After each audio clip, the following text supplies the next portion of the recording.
Hello and welcome to the Ice Guys. This is the show that takes you into the world of the National Hockey League. Every game, every day, from a betting perspective.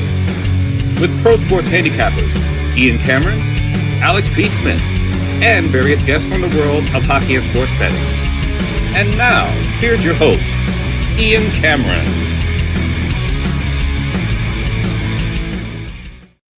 Welcome to the Ice Guys, Wednesday, November 27th. Ian Cameron, Alex B. Smith, pre-Thanksgiving Day right here on this Wednesday in the final NHL slate before Thanksgiving. Of course, the league shuts down.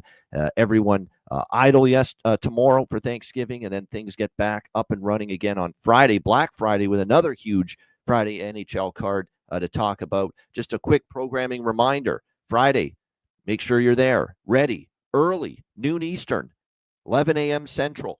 9 a.m. Pacific. Friday is when we will be with you for that show. We're getting the show going early. Bring the leftovers to the laptop.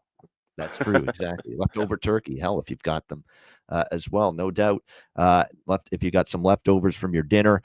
And yeah, we've got most of the games Friday in the afternoon. So we're moving our Friday show to the weekend start time, noon Eastern, 9 a.m. Pacific, 11 a.m. Central. So just be aware of that. Just quickly on last night, Vancouver gets it done. Now 7-1 on the road this season. The Vancouver Canucks, a 2-0 shutout. Really, I got that bet stolen for me thanks to Kevin Lankinen. I mean, he's the reason they won that game. Boston, I don't think they can be that upset. I know there was someone that was sending me a post on Twitter X saying they've got to be pissed. I don't know how Boston can be pissed. I mean, they outplayed Vancouver. They just can't score right now. That's their fucking issues. Is they just can't put the puck in the net. Lankinen was absolutely outstanding. Vancouver gets the 2-0 shutout win, and credit to Utah battling back and beating Montreal in overtime in the other game last night.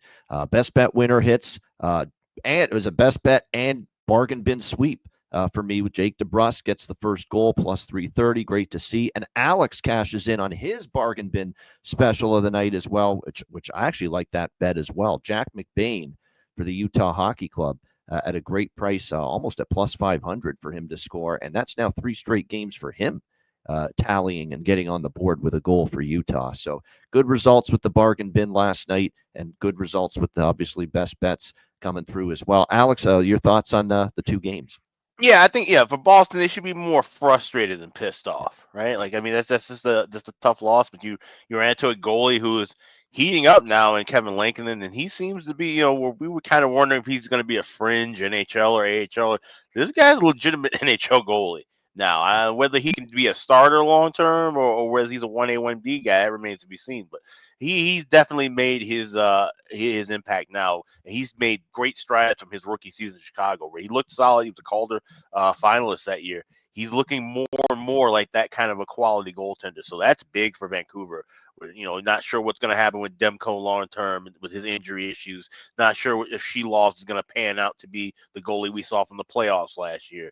Now you have Lincoln emerging. That's a good problem to have with the goaltending in Vancouver.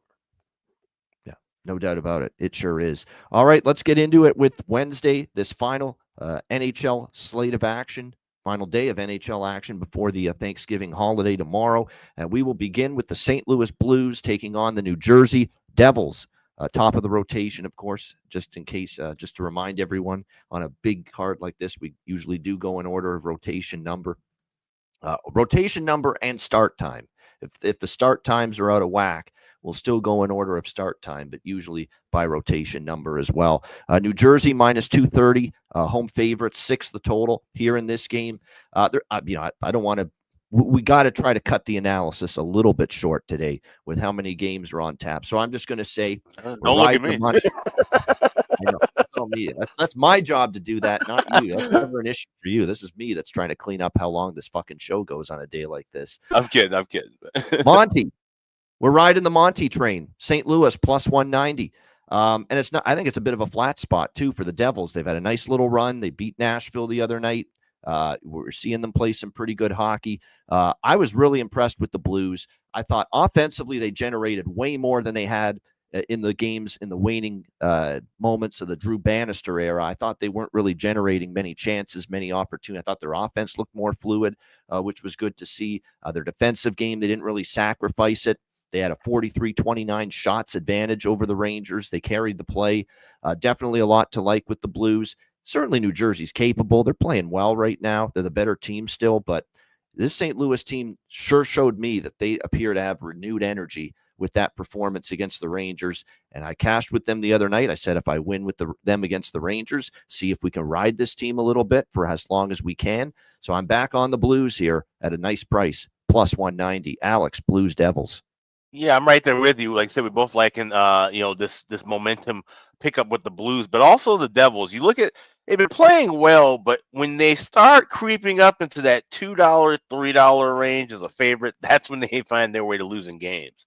So this could be one of those spots, like I said, there's a lot of tricky spots as far as home teams sometimes at home. But home teams heading into the break, rather having this day off can kind of be a little bit sluggish. And so when you add that up with the road team, St. Louis having some good momentum, I think there's a good spot. This is a little bit too inflated of a price. So I'm backing St. Louis and a little lean toward the over as well. Yeah, I forgot to mention, I do like the over a little bit. I don't love it. I like the side a lot more, but I was interested to see how are the Blues going to play. What were the focus? What would the emphasis be for the Blues? First game with the Jim Montgomery era intact against the Rangers. And they definitely focused on, trying to generate more. Offense was really the name of the game and really what was talked about quite a bit as far as trying to get things rolling for this team. And we certainly saw it. I thought, again, it was as far as just quality chances, grade A opportunities. I mean, it had been a long time since I have seen the St. Louis Blues generate the kind of quality offense they did against the Rangers in the first game with Jim Montgomery behind the bench. So that's definitely a positive, and why I think right now maybe they will play it just a little bit of an over pace. No question about that.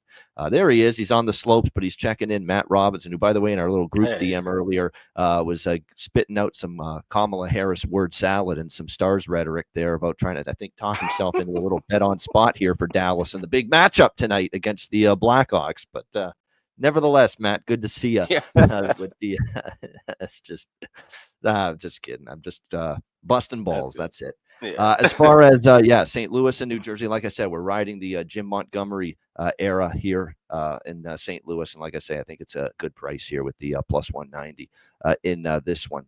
All right, next up we've got Rangers and Carolina. By the way, Zach Bolduc. Shoot, I almost forgot. See, I'm trying to rush through get the pace up on this show with 15 games.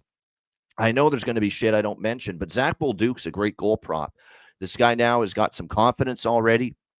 One game under Jim Montgomery. We saw what he did with a 2-goal performance against the New York Rangers. He's getting opportunity right now for this team. So, and certainly was noticeable throughout that hockey game. So, like I said, the Zach Bolduc in this particular situation. But like I said, I think the goal prop is worth a look there tonight for him. All right, Rangers and Hurricanes. We've got Carolina minus 190, home favorite, 6.5 the total here in this game. As far as Carolina goes, they certainly catch the Rangers playing some really poor hockey, a rough road trip, if you remember, against Edmonton and Calgary. Very, very tough games there for them. They started horribly in both games. I can't think of them having a worse first period than they did in those 2 games against the Flames and the Oilers. And then, of course, the struggles followed up. It didn't help that they're in a brutal scheduling spot, returning home from a road trip for one game, and now they're back on the road tonight. And that one game is against a team that just fired their head coach, when always you're going to get, obviously, a step-up effort from teams in that spot, and certainly the Blues delivered that. And look, the betting markets are kind of reacting to the Rangers' free fall right now because Carolina opened minus 140 here in this game, up to minus 190 as home favorites here in this particular game. But like I said, certainly there's not a lot of people excited about backing the Rangers, and the movement in this game certainly is evidence of that. And Carolina, gutsy win the other night, coming back with a 5-1 third period to beat Dallas and rally back in that game 6-4. So it was very impressive. Looks like we've got Shesterkin confirmed for the Rangers, and until things change, we have to assume Spencer Martin for Carolina, with still Anderson and Kochetkov on the shelf. And I don't think they're going to put Parrots in when they don't even play tomorrow. So I think you're going to see Spencer Martin here. So this is an over by Fecta for me. Over by Fecta, and also going back to the well, how can we not, with Carolina team total over 3.5. In fact, this was probably the first bet I made. Well, it was this and St. Louis in the last game. It was actually one of the first 2 bets I made for this massive Wednesday slate was Carolina team total over 3.5. And I got it at plus 110 at the time. It's now moved to minus 115, minus 120. Still a pretty good price. But I mean, Carolina team total over 3.5. What can you say? 14-2 in the last 16 games. 14 of the last 16, they've scored at least 4 goals. In fact, I believe it's 8 straight home games as well for Carolina that they've scored at least 4 goals as well. So that's just been just a consistent, steadfast, consistent Carolina getting to 4 goals. So I'm back on the Hurricanes team total train tonight over 3.5 as well as that over by Fecta. Alex, what do you think here? Rangers, Hurricanes. This is a live game for me. I like the over by Fecta, but with 6.5. And like you said, even with the team total, you're now laying a price with that. I'd look for all those angles in game. So that's the only spot that I have over by Fecta, and I will have Carolina team total, but I will all of it will be live. Yep. Yeah, Aaron, 100% right. That's why I don't like. I want nothing to do with Carolina money line, Carolina in regulation, nothing like that. Just 4 goals, and they know they got to score goals now. Period, because they know they're a little bit more vulnerable now in the crease in between the pipes at the moment. And remember, this is the Rangers. This is a spot historically where Carolina will put up 40, 50 shots on goal, and somehow you look up the scoreboard and Rangers are leading 4-2. So be very careful with a Carolina side here. Yeah, no question. Be careful with it. Like I said, with their goaltending, and it's certainly the better form right now than the Rangers. No one's going to deny that. But at the end of the day, we are talking minus 190 here with Spencer Martin. You have to remember that. Yeah, Will Cooley, absolutely. Goal prop. If you're going to bet someone for the Rangers, take him. He's been absolutely tremendous. I don't mind sprinkling on the kid that made his debut the other night for the Rangers either, because I actually thought he was one of their best players, Brett Berard. He ended up making his debut the other night. He got an assist. He had 2 shots on goal. I thought he was better than a lot of the overpaid veteran stiffs that played that game against the St. Louis Blues the other night. I saw some spark. I saw some energy. Laviolette, didn't have a lot of good things to say, obviously, after that loss to the Blues. But one of the positives was the play of Brett Berard in his NHL debut for the Rangers that night. So maybe sprinkle on him to score a goal because of the effort. And he had opportunities. He made some things happen. The puck didn't go in, but maybe it does tonight. Will Cooley goes without saying how good he's been for the Rangers. Kakko as well. So they just need more from the guys that they are supposed to be the guys they count on. They need more from Vinny Trocheck. They need more from Breadman, slowed down lately. Mika and Kreider, throw them into the pot too. They all need those guys to be better, no doubt. And Carolina, Roslovic, yeah, I've mentioned Roslovic. I think that's almost a no-brainer now. I don't even have to say Jack Roslovic anymore when we talk a Carolina game. I like the props for him and how good he's been for this team. Natchez, anything with him makes sense. Even Gostisbehere got back on the board the other night. He can be streaky, and he does shoot the puck quite a bit. So not a bad option there either as far as a goal prop there. And someone else mentioning Robinson. Yeah, I've gone to the well with Eric Robinson a couple of times there, Percy. So not bad choice either for goal prop there. All right, Minnesota and Buffalo. Next up, we've got Minnesota minus 140 road favorites. The total sitting at looks like a 6 shaded to the under here with the Wild and the Sabres. This is a tricky spot for Buffalo, but man, I like the way they're playing. I do. So it's a conflict for me. I mean, I don't want to go against their form. Now I know those are not the best teams in the world.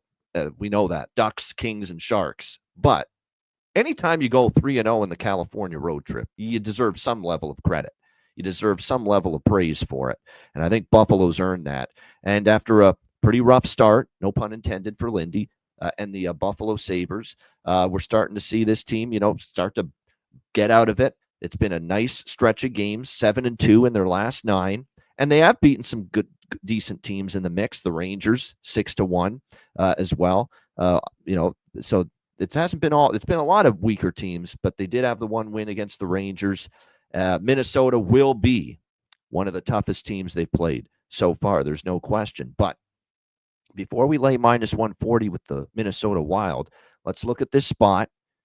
It's also a team that's lost 2 in a row now, Calgary and Winnipeg, back-to-back games. Let's look at the fact that they return home to face Chicago for an early start on Black Friday in the afternoon. And let's look at the fact that they have had real trouble against the Buffalo Sabres in recent years. In fact, Buffalo 5-1 in the last 6 head-to-head meetings versus the Minnesota Wild.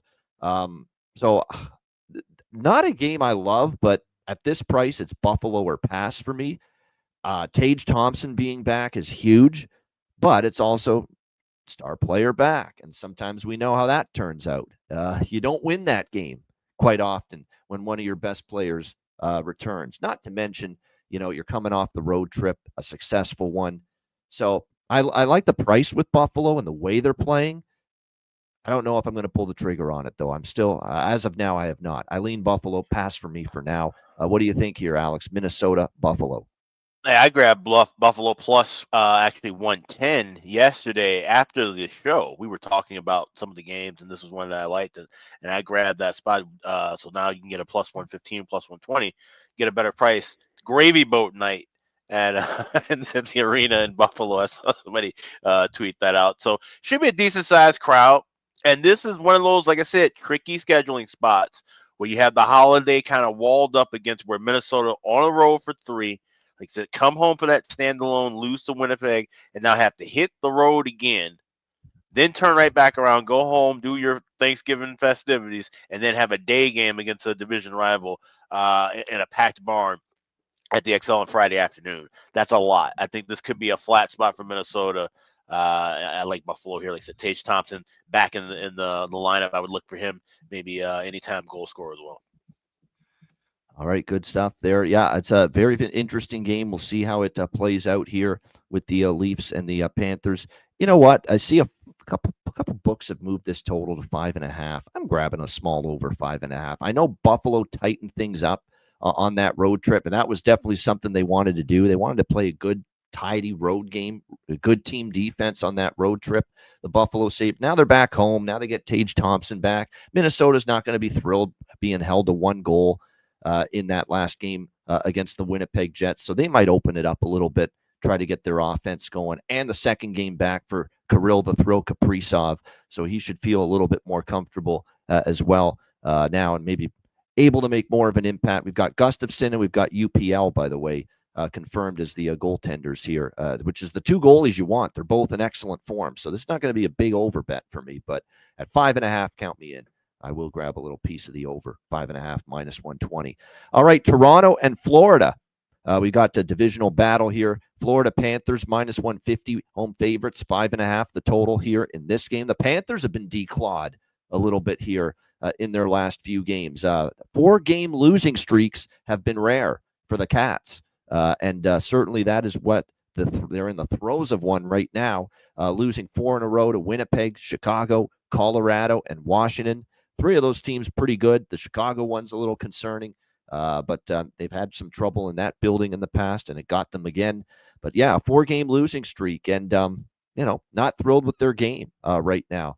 Offense drying up a bit. This great penalty kill of theirs has suddenly given up 6 power play goals in the last 6 games. Very irregular of this Panthers team. So we'll see how this one plays out. But like I said, this Florida team is having a tough time right now. And we're seeing this price climb up to minus 150 from an opener of minus 130. Maybe at minus 130, you could make a case for Florida. Now at this price, I can't. In fact, Toronto is not getting anybody back tonight for this game. This was the game they circled. Especially when they knew Austin Matthews was going to be back from his little sojourn in Munich, Germany to get whatever procedure to worked on or get whatever treatment he needs to work out his injury issue. He came back from that. There was thought that this was going to be the game they bring him back, but nope. He's going to be out once again. They're going to wait until at least the weekend to get him back. Domi is still out. Matthew Nyes is still out. So all of these missing pieces for the Toronto Maple Leafs are still out. So do you know what that means? They're probably going to win this damn game because all they do is they keep on winning with Matthews out. They keep on winning with Domi out. They keep on winning with Matthew Nyes. Who the hell needs him? Even though he's been awesome for us, we're still winning hockey games right now. So I'm going to move on the Leafs here at plus 130. I'm seeing some things that leave me very, very unsettled and concerned right now with the Florida Panthers. Not long term. Again, I will stress that. Not long term am I concerned about Florida. They'll be fine. They will get things back on track. But right now I am concerned about the level of their game right now. So now with this price climbing, I'm going to grab a little Leafs. Plus 130. They're playing the right way with all these injuries to win games. Defensively responsible. And I love the angle of Stoley, the goalie, Anthony Stolarz, going back to Florida to face his old team, wants to stick it to them, wants to stick it to goalie Bob. I know they were nice friends and all that, but you want to go back there and you want to beat them. It's that simple. So, yeah, I'm going to take a shot with Toronto here in this one. Total, I think it actually could be under, because I think Stolarz is going to want to play a hell of a game. And Toronto's been trying to really, like I said, tighten things up. 2 straight unders for them. I could see this being a bit of a low and slow game. Florida, right now, their offense has died off a little bit.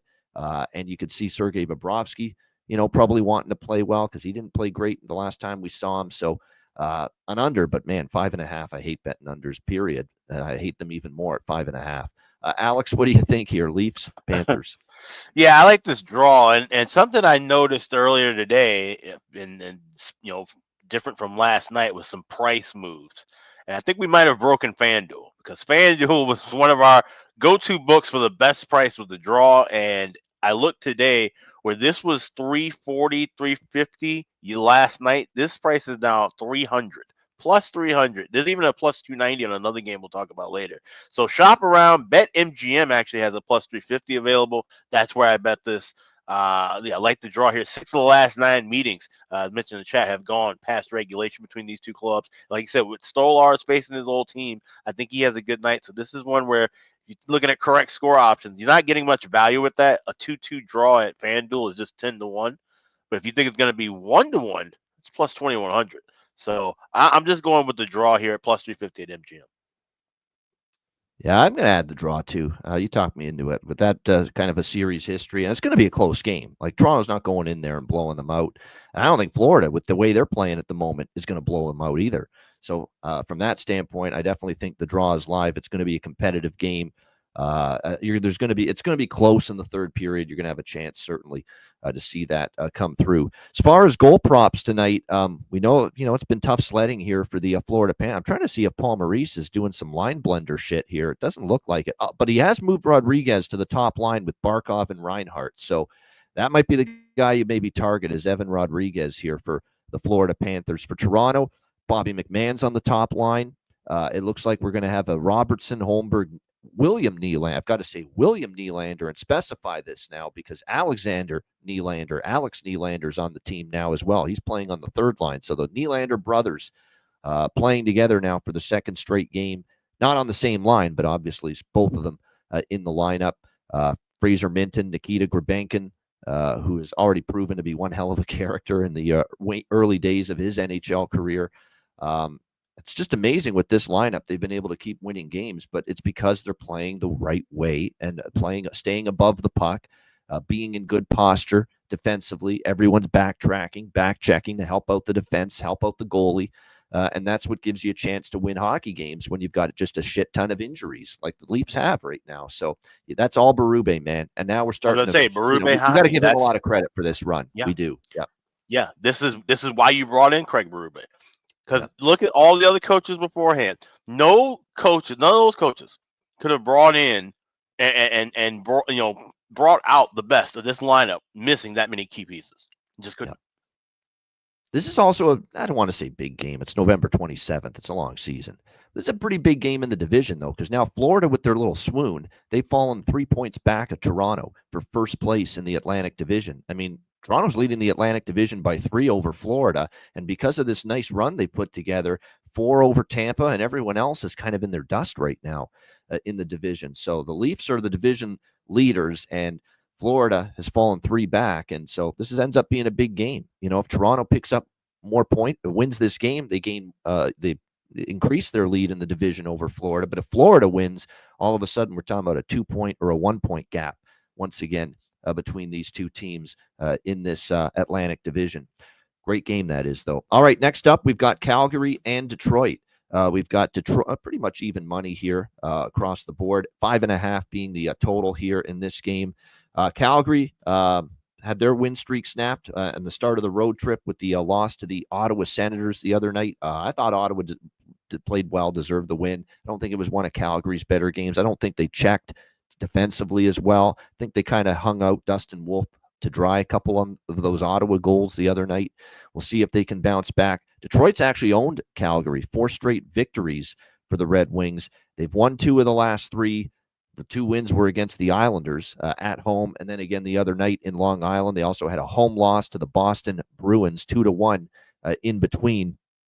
It's kind of a weird dynamic here where Calgary's better at home than on the road. Detroit's a little bit better, slightly better. There hasn't been much difference, Detroit home versus road, but they have been slightly better on the road. So you got Calgary, who's weaker on the road, Detroit, who's weaker at home. So kind of pick your poison here, where you're going to go. Calgary's been a decent bounce-back team, and I understand why the money is coming in on them a little bit here in this game. As far as your goaltending matchup, Cam Talbot confirmed in net for the Red Wings. I'm waiting to see if it's Wolf. If it's Wolf, I probably will add Calgary. If it's not, may just pump the brakes. So that's all I'm waiting on right now. Detroit is one of those teams right now where we called early in the season that they'd be a team defensively we don't like, but offensively they should be able to score. And suddenly, they've held their last 3 opponents. Now it's the Islanders and the Bruins, but they've held their last 3 opponents to 2 goals or less, and they haven't been scoring as much as they're capable of. So as far as the total, it's 5.5. I can see why it's 5.5 and not a 6 or a 6.5 based on this recent performance of the Red Wings. So lean Calgary, but I'm waiting to see who's in net. Alex, Flames, Red Wings. Yeah, I grabbed just a draw on this one. Like I said, regardless of Wolf or Vladar, these are 2 teams that have to play tight and close hockey. I would lean more toward over, but I feel like this could be one where we grab in game. You might be able to grab a little bit better, 5.5, but you can wait a little bit, grab some plus money with that number, because this will more than likely be kind of a goaltending battle early. Definitely wouldn't be looking at any first period overs in this contest. So lean with the over, and already with the draw plus 340, I grab that. All right, very good. Another draw. I can see this being the draw too. Detroit's playing this kind of tight, keeping everyone close to them brand of hockey lately. We'll see if that continues here tonight. All right, Washington Capitals and Tampa Bay Lightning. We've got Tampa Bay minus 160 home favorites in this game. The total currently 6.5, shaded to the under in this game. That ended up being a rather shocking. Now, I know, of course, with Justus Onanen and Alexander Georgiev combination, maybe we shouldn't be that shocked, but for Tampa Bay to just beat the living hell out of Colorado last night or the other night, that was very surprising. Just to that extent, just laying a whooping on the Avs, 8-2 was the final score. I don't always love backing teams off a big blowout win like that. Sometimes it's hard to follow it up. And you're not going to see me laying a price like this against Tampa, even without Alex Ovechkin. They continue to fight the good fight. And this is another situation where we talk about, look at what Craig Berube's done with Toronto. The injuries, no Matthews for the longest time, and all that team does is still stack 2 points, 2 points, 2 points, win games, finding ways. And why can't Washington kind of be that same way without Alex Ovechkin right now? And that was a quality, solid performance from them, beating Florida the other night 4-1. Great team defensive effort, which Spencer Carberry's been stressing, especially with the fact you're not quite scoring as much, as you were pre-Ovechkin injury. We'll see how this one goes. Charlie Lindgren confirmed in net. Now that's important because I do like Logan Thompson a lot, and I'm not quite as enamored with Mr. Lindgren. Last year he was great. This year the numbers a little bit worse. 2.64 goals against. That save percentage just barely above 900. Just a tick above 900 at 901. Not exactly the kind of save percentage you want. That being said, at this price, it's Washington or pass for me. You got Tampa off a satisfying blowout win against a team that's one of the better teams from the other conference. And Washington keeps on battling here and fighting the good fight. And I like the fact that Washington got blanked 3-0 in Tampa in this building last month. It was actually one of the few rough nights that Washington had with Ovechkin, of course. That was before he got injured. I think I think they're live here. I just do. Lindgren, again, I don't like as much as Thompson, but I think even with that, they're live in this game. So I'll take a small shot with them plus 140. But you know what I like most of all? And we're going to go over trifecta in this game, but we're going to slant it. We're going to gear it more. We're going to focus more. We're going to have more invested on the first period looks with this over trifecta. First period over, which is on this incredible run, as Chris Otto pointed out in the chat. 11-1 now in the last 12 Washington games to the first period over. It's been a sensational run, and the majority of those first period overs for Washington, as Chris Otto also points out, have been both teams scoring in the first period, where we have seen a 1-1 or a 2-1 first period in these games. And then the scoring, as we saw the other night with Washington and Florida, slows down a little bit, second and third period, which is why I'm on the over trifecta, but definitely got more investment on the first period over and first period both teams to score. And again, we're talking 11-1 first period overs for Washington in their last 12 games, 10-1 both teams to score in the first period in the last 11 Washington Capitals games. Alex, Washington, Tampa Bay. I've got 3 plays all in the first period. First period over 1.5 minus 130. First period both teams to score plus 172, and first period correct score 1-1 tie plus 550. I like that. I think that 1-1 correct score is worth a shot. That was exactly what the score was with the Caps and the Panthers the other night after the opening period. So, yeah, that 1-1 correct score, I could see it. And you're certainly getting a good price on that. Even I might dabble in that because very plausible. I think Washington can get on the board. I think they will. Coming off that blowout win, maybe they catch Tampa early with a quick tally in the opening period. But Tampa at home usually is good to get on the board in the first 20 minutes, and more so tonight too with Lindgren as opposed to Thompson in net. So, like I said, that's that 1-1 makes sense. I think it's very live that we could see Capitals Lightning be a 1-1 tie after the first period. As far as props tonight for this game, it looks like now Hagel and Cirelli have had some magic together since Coop put them together, and so can't argue with that as far as goal props. Gensel, Point, and Kucherov, of course, continue to be the big guns, but don't sleep on that Hagel-Cirelli combination, what they've done, even without Nick Paul. That duo, has continued to get it done here for this Tampa Bay Lightning team, no question. On the Washington side of the equation, again, Protas, Strome, Wilson, who has taken the spot of Ovi on that top line, Connor McMichael as well. We've talked a lot about those guys and how good they have been this season. Those would be the ones you want to kind of focus on for the Washington Capitals. I'll even give PLD some credit. You down with PLD? Yeah, you know me. He's actually got 5 points in the last 6 games here for the Washington Capitals. So, a guy that's been much maligned here on this recent trip. Yeah, this is the dad's trip still. I almost blanked on that or forgot about it. But yes, it's the dad's trip, I believe, here for the Capitals, continuing here tonight against the Tampa Bay Lightning, the Florida trip. So that's another plus for Washington here, maybe being a live road underdog. I mean, there's a lot of coaches that have done a great job so far. Obviously, through the injuries, we talked about Berube, and we've seen a lot of good coaches do a great job this year. But Carberry, man, he might be at the top of the list. What he's doing with Washington this year, it's an even better. I thought last year's coaching job by him was splendid. This year's coaching job might have been even better so far. So just remarkable stuff for Spencer Carberry and what he's gotten from this Islanders team throughout the season. All right, next up, Boston Bruins and New York Islanders. That's a bit of a giveaway for what I like in this game. We've got the Islanders minus 130, home favorites, 5.5 the total in this game. Well, that's enough of Boston, anything to do with Boston games up and over the total after what I saw last night, because I thought there were some situationals that kind of made sense maybe. And maybe this is a night, maybe they get their offense and they still couldn't.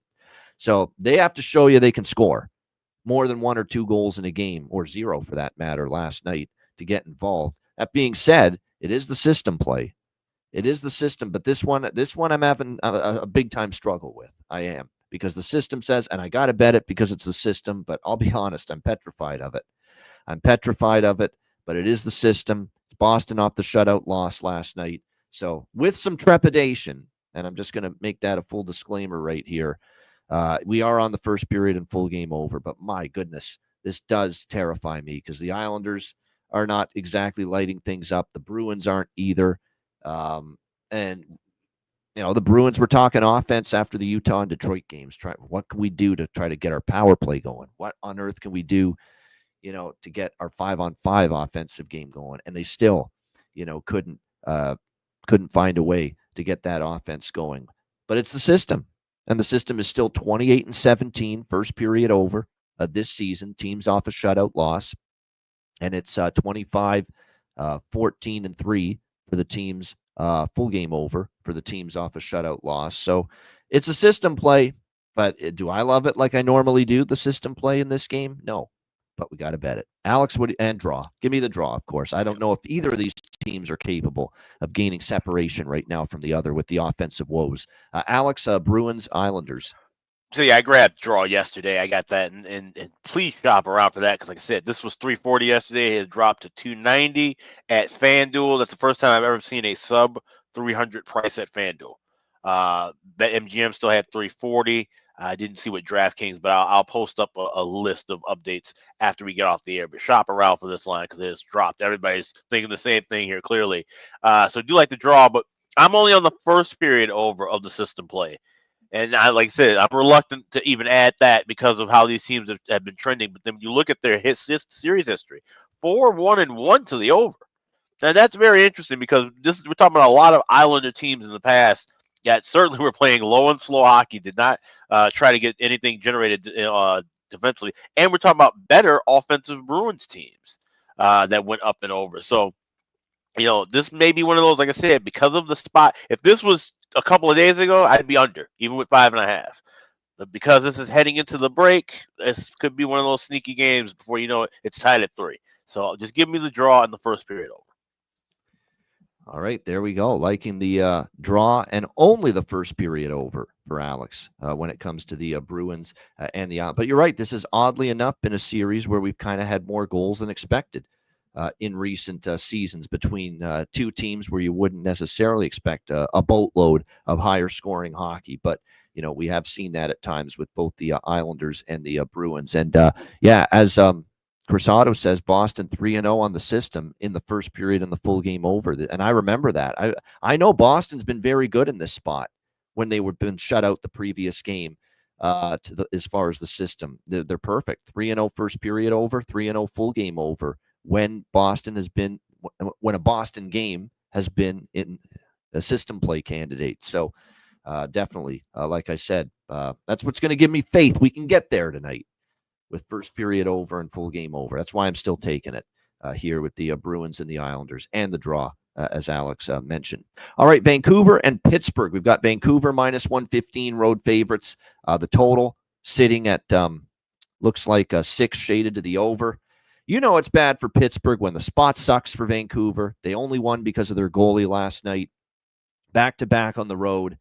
Definitely not going to see Lankinen tonight. It'll be Artur Shilovs, and to be honest, he has not been like he was in the playoff run last year. 3.91 goals against, 857 save percentage in that game. All that being said, and I still like Vancouver, and I still bet Vancouver minus 115 in this game. That being said, I don't love it like I did last night. I thought last night was a great bet with Vancouver, but we're going to ride them on this road trip. I've said this. We're going to make money with Vancouver on this road trip, and we're 2-0 so far. We took them against Ottawa. We took them last night against the Boston Bruins. It is back-to-back. Big rest advantage for Pittsburgh, but I don't care. They suck. They're terrible. They're awful.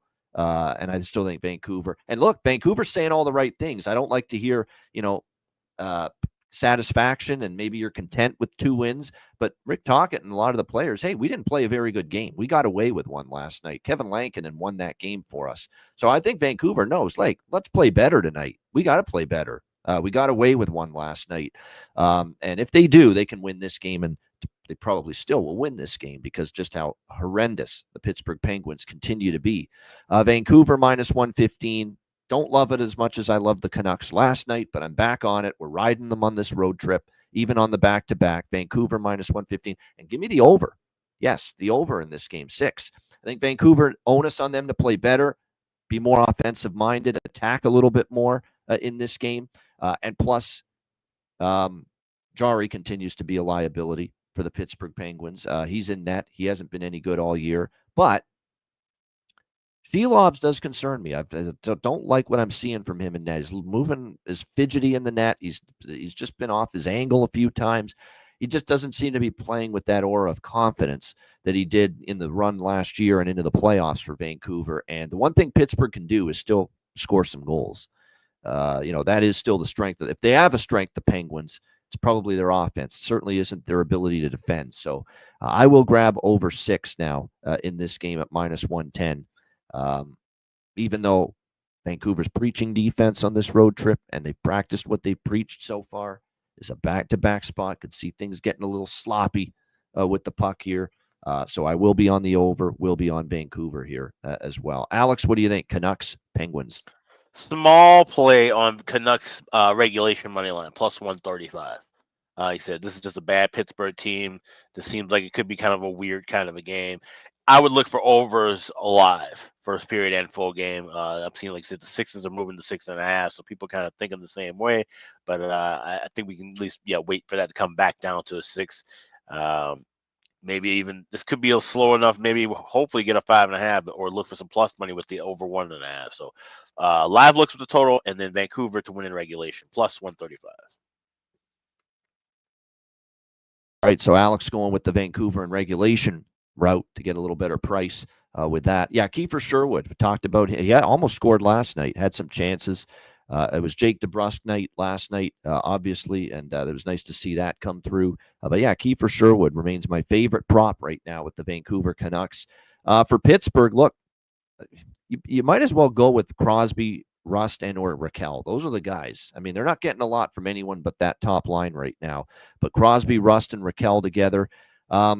I might sprinkle too on the kid making his Penguin debut. They got him in a trade from Nashville. He kind of fell out of favor with the Predators, just victim of the numbers game because they brought in Stamkos, Marchessault. They were deeper up front. But Philip Tomasino gets dealt to Pittsburgh, and he's going to make his Penguins debut after spending time in Nashville. And second line, he's going to get an opportunity from Mike. Well, why not? Your team stinks. Give this guy a chance with Malkin on that second line. So maybe a little Phil Tomasino goal prop here tonight. Mr. Tomasino, Mr. Phil Tomasino, he'll score a goal. Mr. Phil Tomasino. Yeah, hopefully he will for us tonight. Like I said, I think playing on the second line with Malkin, worth a look.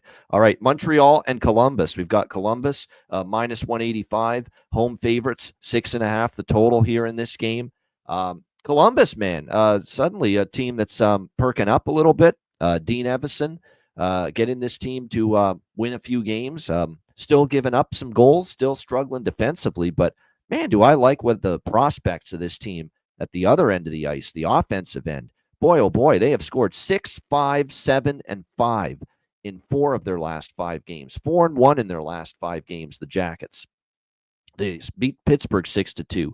They beat Tampa 7-6 in overtime. They beat a very good Carolina team 5-4 in a shootout the other night as well. And that's now 3 straight home wins at Nationwide Arena for this Blue Jackets team. So, like I say, very impressed with what I'm seeing from them offensively. Kent Johnson's heating up.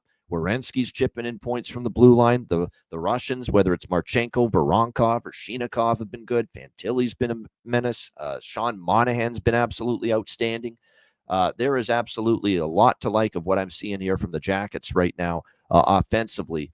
Montreal, on the other hand, big rest advantage, too, for Columbus. They have not played since that track meet against Carolina on Saturday night. So they've had 3 days off, and they welcome in Montreal, who are on a back-to-back after losing to Utah, the hockey club, last night, 3-2. I'm with Perlo. Perlo's basically mentioned in the chat what I like. I like Jackets team total over 3.5. I don't want Jackets at this price, -185. I want nothing to do with that. But they're playing well at home. They're scoring goals. They got all kinds of confidence right now offensively. The power play, back-to-back games with a goal, which, at times was not very good early in the season. But, boy, it's getting better. -122 for Columbus team total over 3.5. I do like that. That is a good play in my opinion. And right now with Columbus, until proven otherwise, I know St. Louis has been preaching, hey, we got to play better defense and all that. But now look what's happening. It's the old fucking Mike Yeo effect taking place here in Montreal, where now we told this team, hey, stop with these 6-5 hockey games. Stop with the offense because you're giving up too much and we're losing. Well, now the last few games, you only scored 2 goals against Vegas. You only scored 2 goals against Utah, and you lose both games. So now you're overcompensating. You're trying to play a little too much defense, and now the offense is drying up. a little bit here for Montreal. So I think after back-to-back losses with just 2 goals, I think the kids kind of say out with the defensive, being so strict on the defensive side. We've got to try to score some more goals because 2 in the last 2 games is not good enough. So I will also take over 6.5 here with the full game total in this game, along with that Blue Jackets team total. Not to mention, come on, we've got Merzlikins in net for the Columbus Blue Jackets, who, again, they're winning in spite of him right now. He's given up 10 goals in the last 2 starts combined. And then you got Caden Primo at the other end, who has certainly not been as good as Montembeault. 4.59 goals against, 842 save percentage this season for Caden Primo. This is not Ken Dryden versus, well, Columbus hasn't had many great goalies in their lifetime, but you get my point. This is not a battle of behemoths in net. So I do like the full game over here as well in this game. And maybe the draw, just because we've seen Columbus go past regulation 2 games in a row. Plus, factor in one last thing. Columbus losing to Montreal. The only loss Columbus has had in the last 5 games, oddly enough, was in Montreal against the Canadiens, 5-1. Revenge spot for the Jackets here as well. But again, I like the team total route for Columbus to get their revenge. Not anything to do with minus 185 on them. Alex, what do you think here? Montreal, Columbus. My camera gets out of focus. Just a quick side note. Clearly, Sergei Bobrovsky, is he the best goalie in Columbus Blue Jackets history? It's got to be then. Absolutely. Yeah. No question. Yeah, this is not Ken Dryden versus Sergei Bobrovsky. This is not Patrick Roy versus Sergei Bobrovsky in net tonight. Yeah. I think that might be your only option really to go with there. But yeah, this line had me kind of looking a little weird yesterday because I'm like, Columbus, are we really trying to lay 180, 185 with Columbus? I get that they've heated up all of a sudden. But I do like it in this spot, and I like the team total. That's the way to play it. Yeah. And so then I'm looking at team total too, and I go to BetMGM, and I go, oh, well, this is the book that has everything moving on a half. And if you go there right now, I see 2.5 minus 350 on the over, and then there's nothing for 3 or 3.5.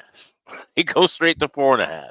So my idea was to take 3 flat, but that's not available. So I'll probably be taking a little bit of 3.5 at a plus price. Just play in that small. I don't trust Caden Primo, but certainly don't trust Columbus. This wouldn't shock me one bit if it's 5-4 Montreal in overtime or shootout. Just Columbus, like I said, look at the history. Montreal's won 6 in a row, and Columbus laying this big of a price. I'm sure their record can't be that good anywhere in this dimension. So just team total with CBJ. Yeah, Montreal has owned this series, but I just feel this is their night, Columbus. But again, team total, please don't take, or well, you can if you want. I'm just telling you, I don't want any part of minus 185 with them at this price. But the team total, I think they can get to 4 goals here against Mr. Primo in Montreal.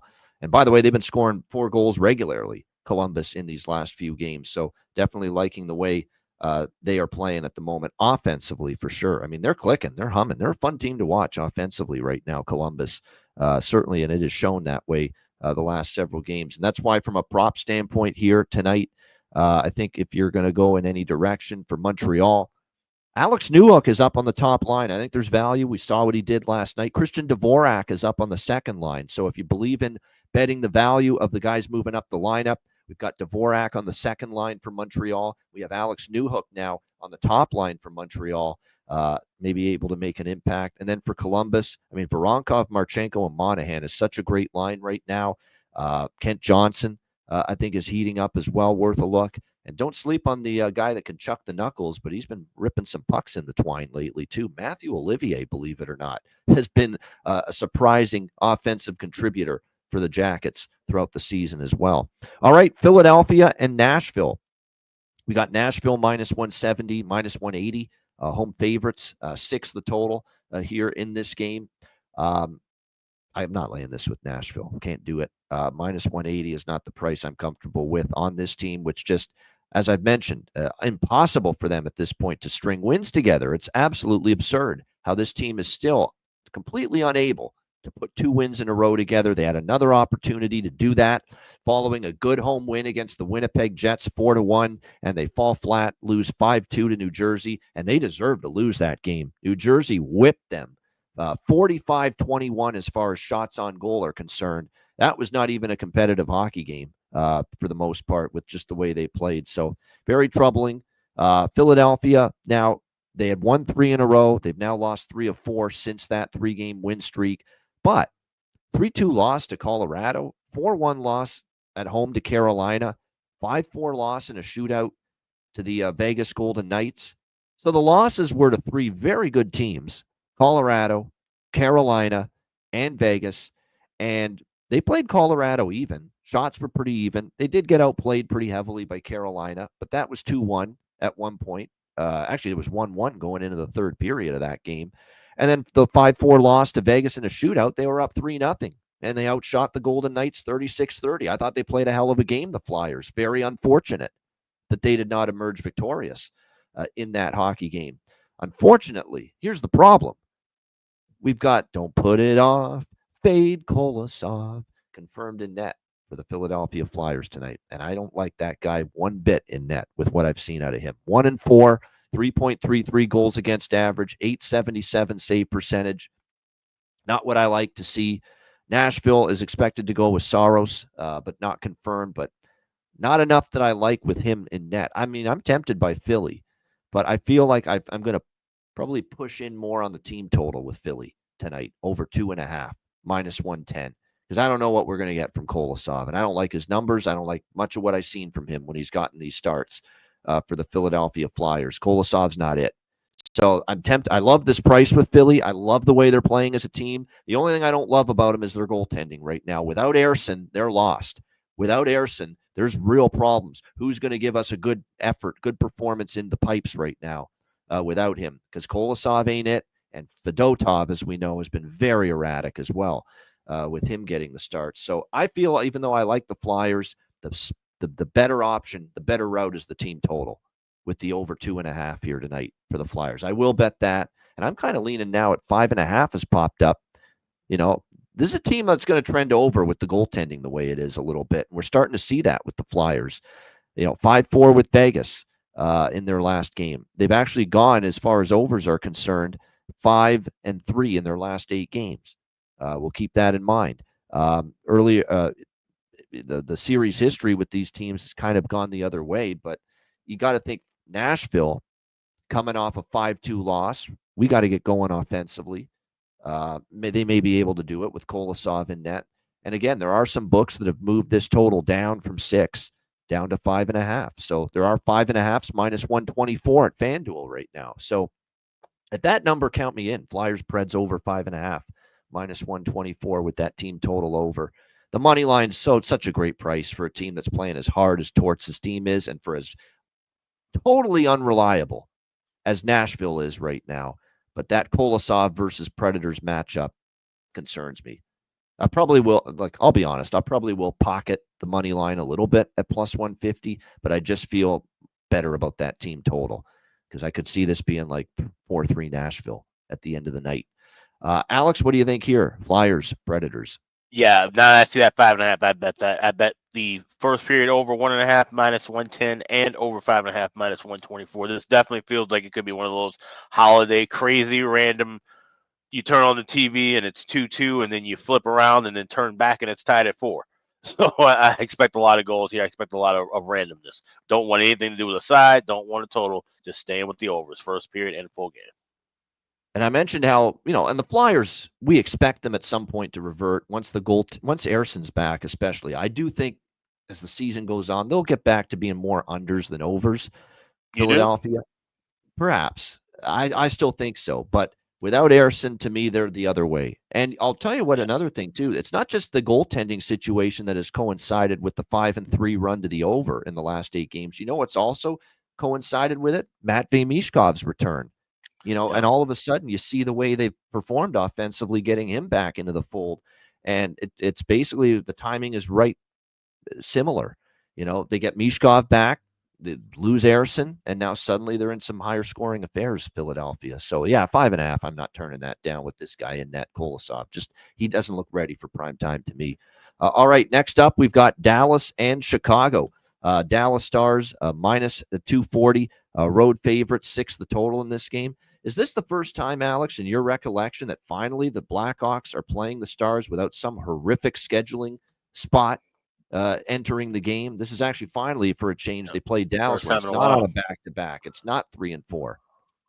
Yeah, pretty much. Yeah, you're right. One of the few times, Yeah. no doubt about that.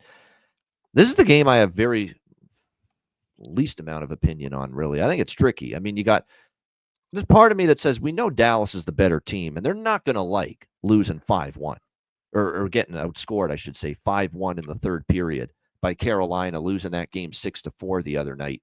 They're going to want to bounce back. They're going to want to play a lot better. But this is if in between these big games they had with Tampa and Carolina back to back, a huge, huge Friday matchup coming up back home against the Colorado Avalanche.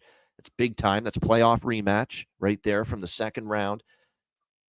Is the focus there to just take down Chicago, which Dallas has done often, obviously, over the years? That's the question. They should, but I'm not risking minus 240 or anything. And everything's expensive for Dallas. It's that old commercial, Enterprise Rent-A-Car, the old woman, the son, trying to treat her to a nice rent-a-car, and she's bitching about it. Sounds expensive. Sounds expensive.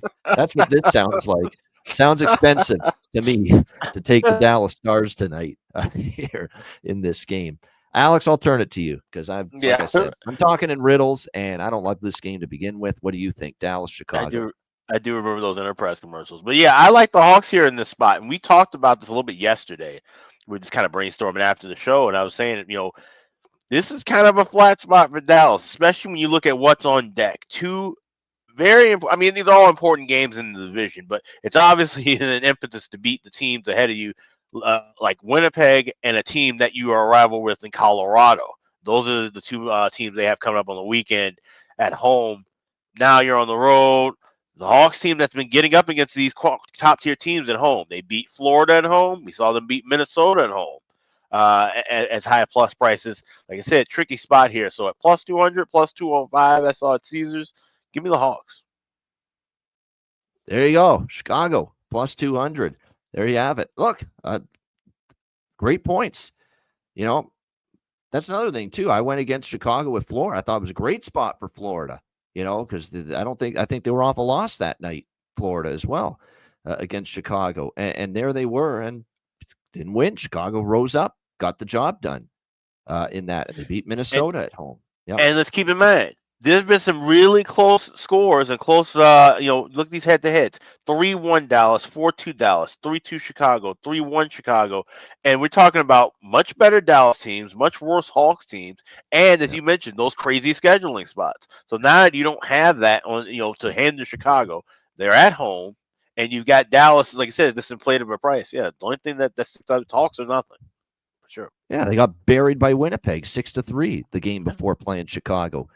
Florida, and they lost that game too. So, Dallas got, I don't want to say buried, but the third period they got buried, but they ended up losing 6-4 to Carolina, and plus no Ottinger. Casey DeSmith, who I believe lost his last start as a big favorite against the Anaheim Ducks just 9 days ago, and it was 4-2 Anaheim. He gave up all 4 goals, Casey DeSmith. So, it's not homerism. It's not being a batshit loon taking Chicago tonight in this particular spot.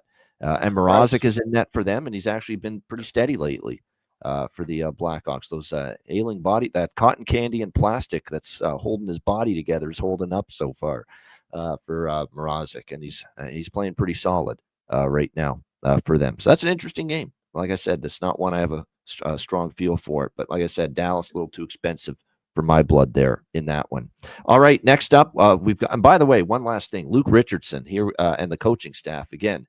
Now, this is the most outspoken Luke has been about the offensive struggles, saying, you know what, we're doing so many good things as a team defensively, and our goaltending's been good. And there was a great quote that one of the Blackhawks beat writers said, and it's like, but now it's time we got to find ways to score more goals. Simple. And that's about as outspoken and as vehement and as just with conviction in his voice that I've heard him talk about the offensive struggles, and we got to fix it. So let's see tonight moving forward if that happens. I'm sure Alex is a little pessimistic, but we'll see. Yeah, well, he's made some changes, and there's one of those players I'll talk about a little bit later in the bargain bin. Some of those guys that have been moving up to the top line. So hopefully that will come to fruition tonight.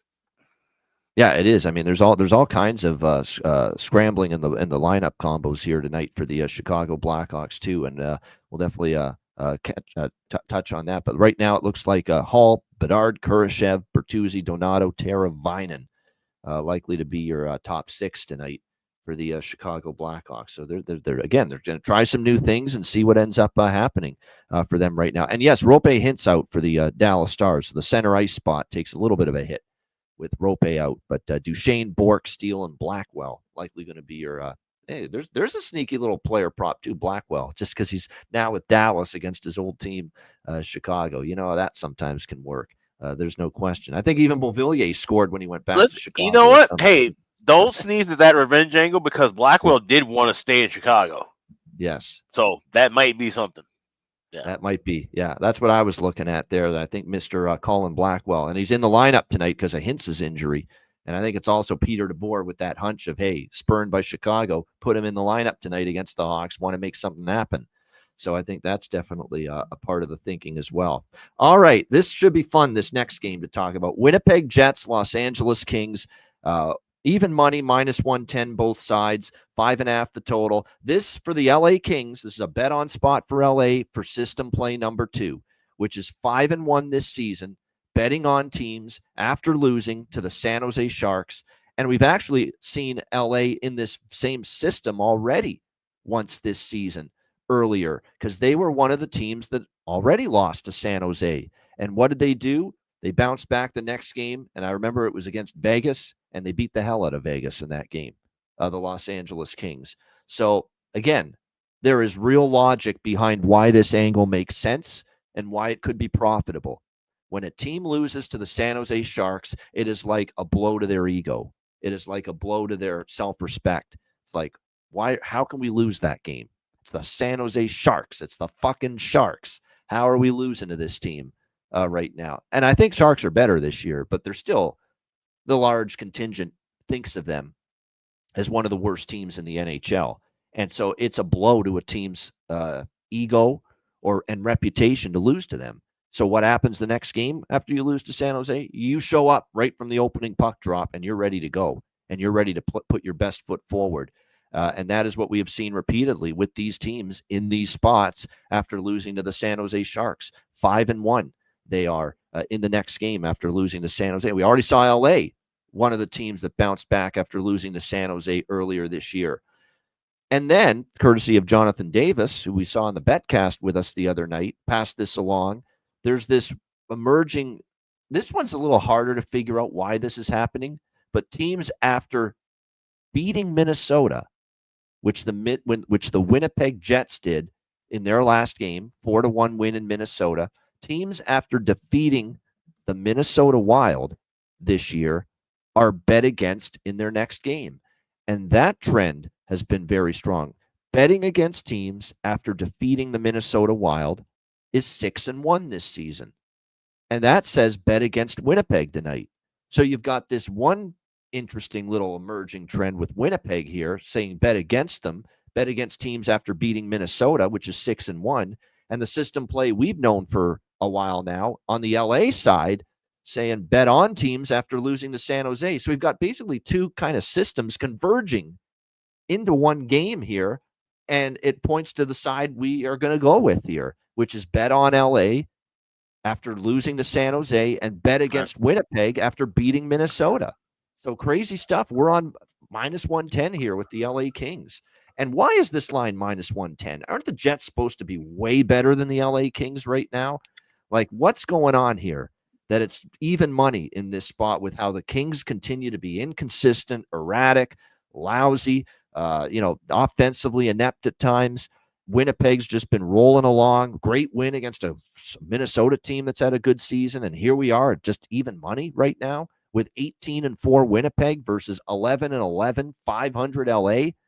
I mean, my goodness. So, Kings for me tonight, -110. I don't love the way they're playing. Obviously, they're too inconsistent, too erratic, but The San Jose off losing to San Jose has been money.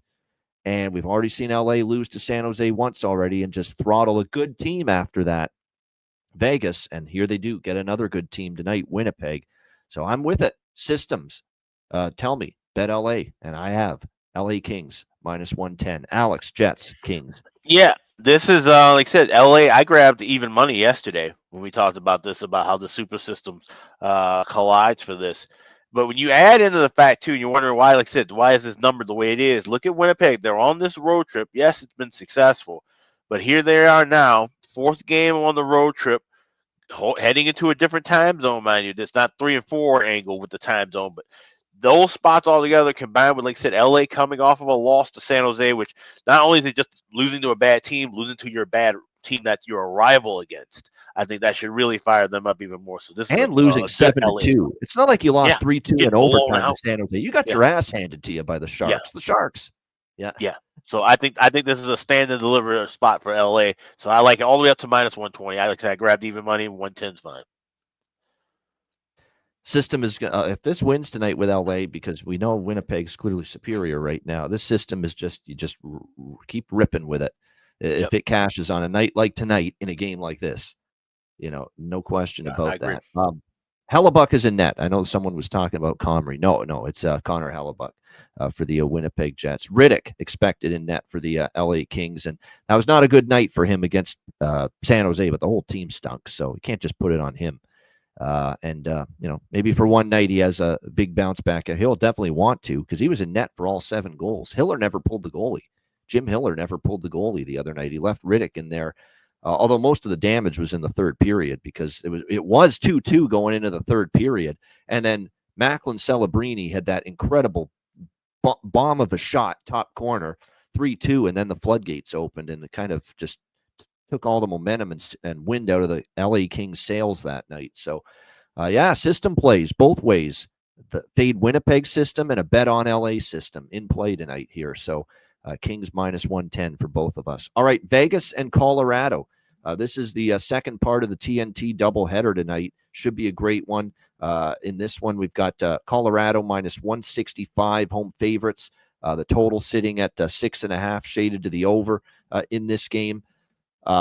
Certainly, you would think after getting absolutely obliterated by the Tampa Bay Lightning 8-2, there's going to be a real focus to be a lot sharper, a lot better for the Colorado Avalanche tonight in this game against the Vegas Golden Knights.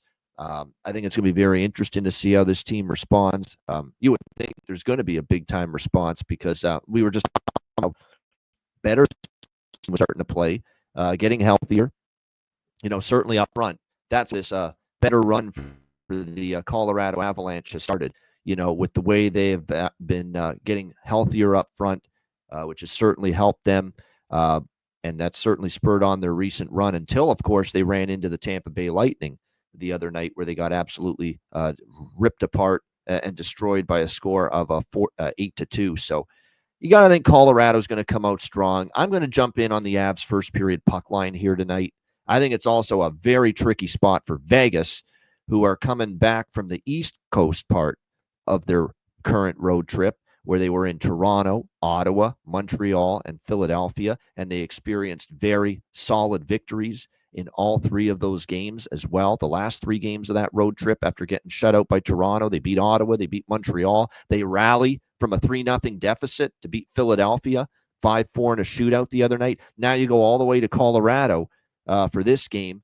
And then, of course, you finally get back home to T-Mobile and play Winnipeg. Huge game at home with the Jets coming in on Friday for this Vegas team. So I think it's a tricky spot, big-time tricky spot for Vegas from a scheduling standpoint. Georgiev confirmed in net for Colorado. Aiden Hill expected for Vegas, not confirmed yet, but we do expect it to be Aiden Hill. I'm going to go with first period puck line on Colorado, first period team total on Colorado. And we've got to go to our friends at BetMGM for this, because they are the ones that have the first period team totals, and especially in the half goal increments. I think that's live tonight, where we just get a pouncing early in the hockey game by this Colorado Avalanche team coming off the 8-2 loss, and catching a Vegas team traveling 2 time zones over after being in the East Coast for the last several days. So you can get Colorado plus 105 for over 1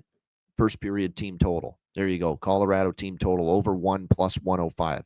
That's the safer route. If you want to go for the 2 goals in the first period from Colorado, that's plus 210. I'm just going to go over 1. So if they score 1, I get my money back in the first period if they just score 1 goal. So that's what I like the most in this game. Avs first period puck line, Avs first period team total. As far as the full game over, you actually look at head-to-head, and it's been 3 of the last 4 have gone over, but they've all been the games in Vegas. The games in Colorado, the last 2, 3-0 identical final scores in favor of the Avalanche. This is a bit of a different situation, though. Like I said, I like those first period looks in this particular spot. Let's not forget that as bad as that Tampa game was, Alex, for Colorado, they were playing well before that. They had some nice wins, good performances, beat Washington. They've had a great win against Florida, 7-4. Offense exploded. And like I said, they are reasonably healthy, although they did now just lose Drouin again, just when they got him back. He's out again. But other than that, they got most of their guns back up front. And I like the first period angle for them in this game tonight. Alex, what do you think here, Vegas, Colorado?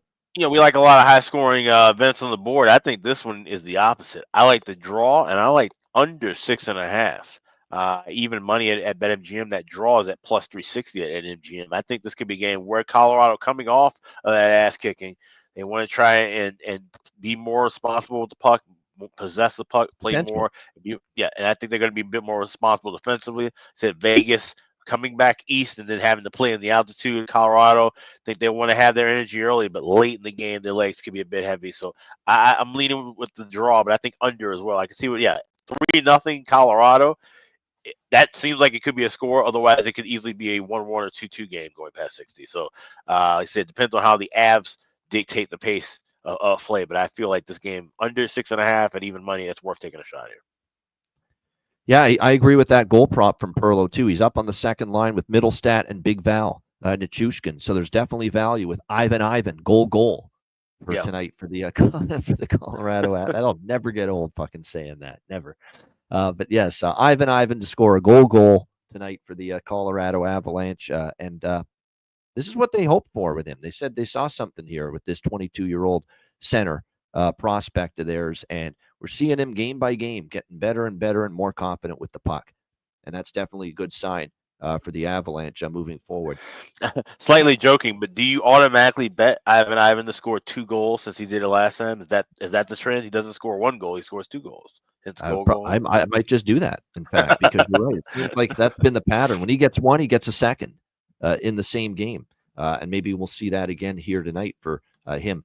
I might also dabble in the 2-0 Avalanche correct score in the first period. That might be, I could see, and then they just pump the brakes after that and sit on it. And I just think this is really tough for Vegas. When you think of the fact 4 games in the East, they had to expend energy to roll back all the way back from down 3-0 against Philly the other night. And now you're traveling 2 time zones over after 4 games in the East. It's already been a long-ass trip. You're getting back to Vegas Friday night. And you're also in the thin air and altitude. That doesn't make it any easier either on you here tonight for this game for Vegas. So I think that's why Colorado jumping on these guys early. I could see it happening. All right, Anaheim and Seattle. We've got Seattle minus 190, home favorites, 5.5 the total. In this game, it was 3-2 Seattle in the last meeting between these teams just a couple days ago in Anaheim, and now the back half of the home and home here tonight at Climate Pledge in Seattle between the Ducks and the Kraken. Anaheim rather, is a team we should mention, has been on this pretty crazy, pretty good first period over run. I jumped in on the first period over with the Ducks the other night, obviously, in their game against the Seattle Kraken, and it came through. And like I said, the run for the Anaheim Ducks first period over, I believe, is 9-1 now in the last 10 games. So it was actually the only bet I had on that Seattle-Anaheim game a couple nights ago was the first period over, which cashed. And I'm just going right back to it here tonight, the same bet. And that's it. That's the only bet here for me. Anaheim-Seattle, first period over in this game, which you can get at around minus 115. Great price obviously, with this being a lower total. So first period over, running it back. Anaheim, Seattle. Alex, Ducks, Kraken. Yeah, same thing with me. I grabbed -120 this morning, and like I said, I tailed you on it the other night. So it's a good run now with Anaheim. So just keep riding that trend. First period over 1.5. Not on both teams to score here, just the first period over. Yeah, I agree. It's going to be 2-0. More likely for Seattle, it would be 2-0. But even because sometimes Seattle too, they've just had these bad starts and then they've come back. Could even be 2-0 Anaheim. You never know, and then they come back. But yeah, I just like first period over, Alex, as well, with the Ducks and the Kraken here tonight. Looks like for Anaheim, I just want to point out Carlson day-to-day, he's out, and that's unfortunate. He was starting to play well, but out comes one key player, but back comes another key player in Mason McTavish, who made his return the other night against Seattle. This now will be his second game back. He's centering that group with Killorn and Zegras. So he might be someone to target as far as prop tonight in this game for the Anaheim Ducks, and getting +375 with him to score a goal. I mean, for a guy that's centering your top line, and we know what he may still need a couple games to get round himself back into form, but we know what he did in the past with this Anaheim team, and it's probably still worth a look and a good bet maybe at that price for Mason McTavish for Anaheim here tonight to make an impact offensively. Seattle, you've still got McCann, Beniers, Burakovsky. You got Burakovsky and Sprong because they're up on that top two lines. There's some value as well. Shane Wright, can he get on a roll? Because he's streaky and he was cold for a little bit, but we did see him score the other night against Anaheim. Maybe he gets going a little bit, and maybe he's worth a look tonight for props in this game as well. All right, final game. We've made it. We've reached the top of the mountain and this huge Wednesday pre-Thanksgiving card, and we wrap up with Ottawa, San Jose. Ottawa Senators -220, road favorites in this game. The total sitting at 6 across the board. Now, that looked like a bit of a we got our ass in gear performance from Ottawa against Calgary. No doubt. It was definitely the best game they've played in a long time. And full marks for the win.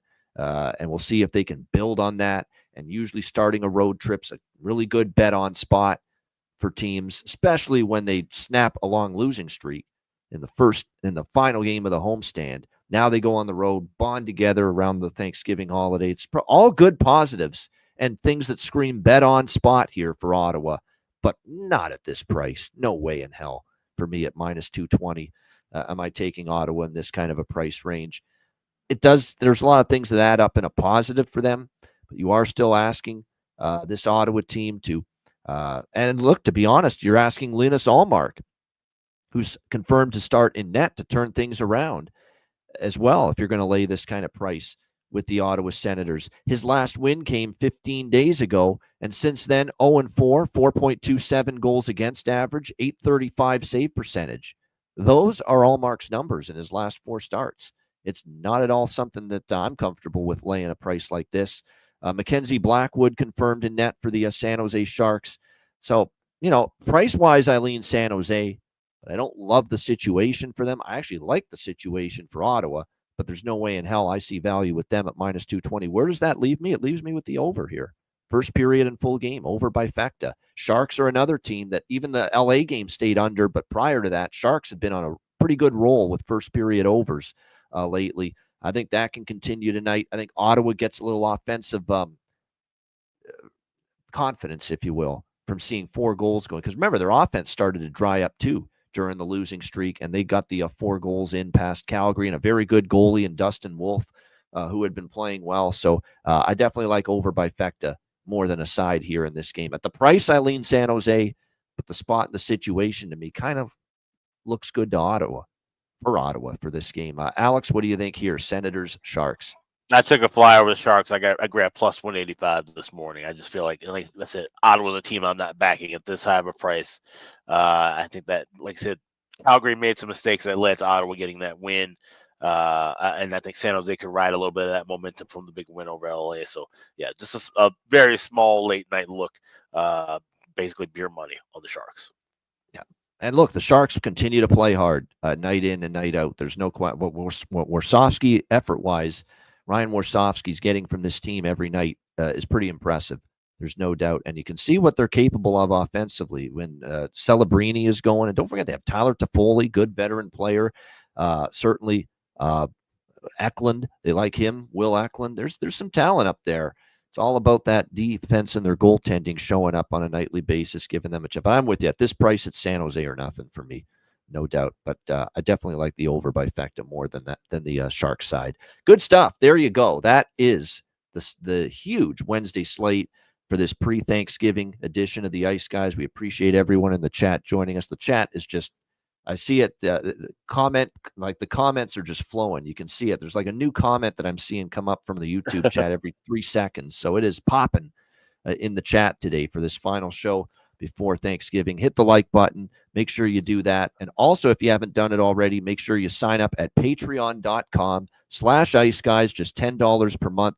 The drive for 200 Patreon members is alive and well. We're almost there, and you can help make that happen. And again, with your $10 per month subscription, goalie charts, totals charts, all the bonus content, access to exclusive live betcasts in the new year, and of course our daily betting card each and every day posted on the page, sides, totals, and player props. And again, your subscription goes a long way to supporting the show and ensuring it keeps going in the long run.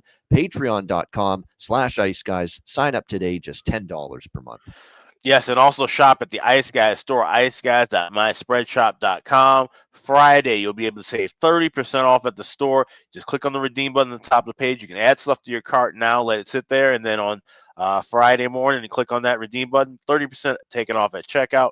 And we got everything in stock right now as well. So definitely get your Black Friday shopping on at the Ice Guys store, iceguys.myspreadshop.com.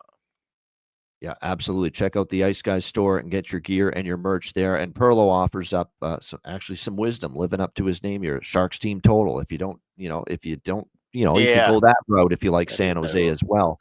And look, Allmark, it's not Boston Allmark at the moment. He's not playing at that level. So Sharks team total over 2.5 at a reasonable price. It's only minus 115 or so. So that's an option for you if you like the Sharks in some fashion. Here tonight. Great stuff. We've got obviously a lot to choose from for Bargain Bin Special of the night and Best Bets coming up in just a moment, right after we hear from our great Ice Guys sponsors.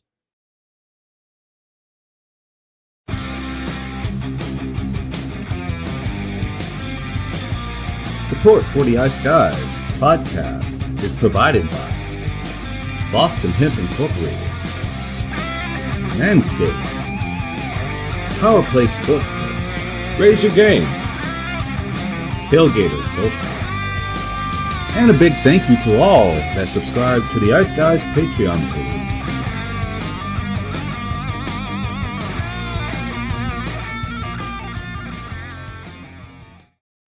Everyone loves a perfect pair.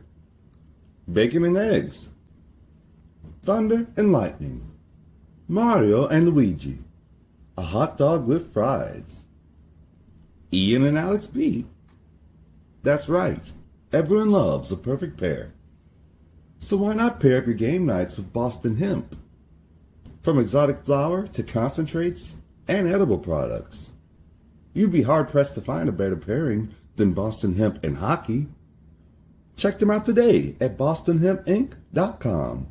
That's bostonhempinc.com. Boston Hemp Incorporated, the official smoke sponsor of the Ice Guys. Void where prohibited by law. Not available outside of the United States. Must be 21 or over to obtain products. Check your local regulations to see if Boston Hemp is available in your area. All right, shout out to all our great sponsors, including Boston Hemp Inc., our daily show sponsor and official sponsor of the Ice Guys Live Betcasts. BostonHempInc.com, 20% off all orders on the site using the promo code Ice Guys. All right, Bargain Bin Special of the night. Our last one before the Thanksgiving Thursday holiday.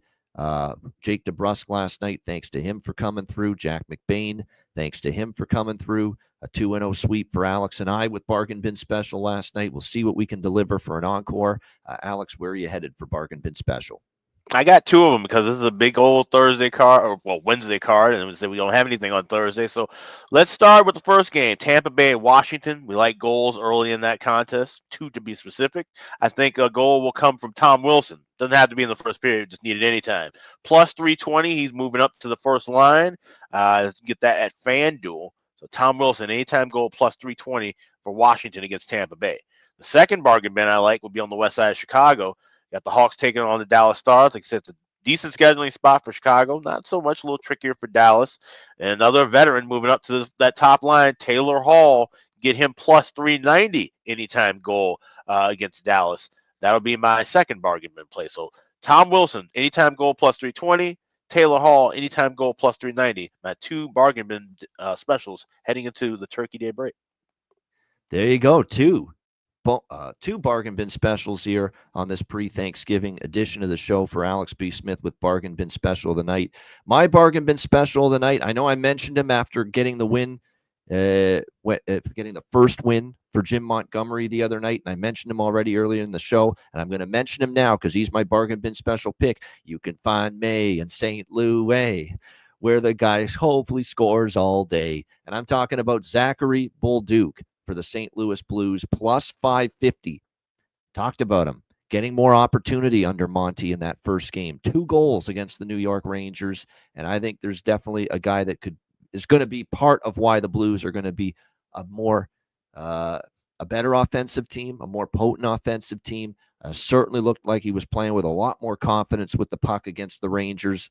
Time is now to bet Zachary Bolduc and his goal props, because I think he could go off on a little bit of a run here with the Blues under the new head coach. Zach Bolduc, plus 550 for my bargain bin special of the night. All right, best bets. Alex, what do you like for best bet? Yeah, let's go to the Sunshine State, that Washington-Tampa game. We've been riding this Caps trend. Like I said, it is 11-1 the last 12 games. The first period over 1.5, minus 130. Caps and Bolts. That's the best bet. First period over.